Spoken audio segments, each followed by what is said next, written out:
Tip टिपवा की कहानी। एक गांव में एक बुढ़िया थी। उसका एक पोता था। पोता रोज रात में सोने से पहले दादी से कहानी सुनता। दादी रोज उसे तरह तरह की कहानियाँ सुनाती। एक दिन मूसलाधार बारिश हुई। ऐसी बारिश पहले कभी नहीं हुई थी। सारा गांव बारिश से परेशान था। बुढ़िया की झोपड़ी में पानी जगह जगह से टपक रहा था।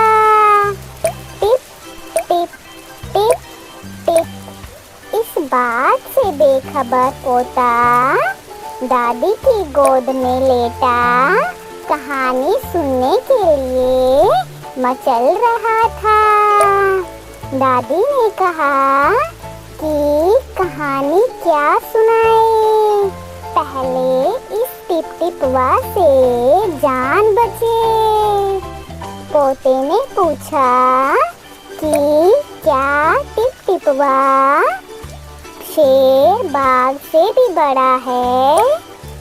दादी ने कहा कि टिप टिपवा का डर शेर बाघ से भी बड़ा है। संयोग से बारिश से बचने के लिए एक बाघ बुढ़िया की झोपड़ी के पीछे बैठा था। उसने सब दादी की बात सुन ली और बहुत डर गया और वहाँ से जान बचाकर भाग जाने में ही अपनी भलाई समझी। उसी गांव में एक धोबी रहता था जिसका गधा सुबह से गायब था। उसकी पत्नी ने सलाह दी कि जाकर पंडित जी से पूछो, उन्हें भूत भविष्य का सब पता है। वह धोबी अपना मोटा लठ उठाकर पंडित जी के पास गया। पंडित जी भी सुबह से बारिश के कारण परेशान थे। धोबी ने पंडित जी से अपनी समस्या बताई तो वह क्रोधित हो गए और कहा कि जाकर किसी गहराई पोखर में खोजे। धोबी निराश होकर एक तालाब के पास पहुंचा। तालाब के किनारे ऊंची ऊंची घास उगी थी।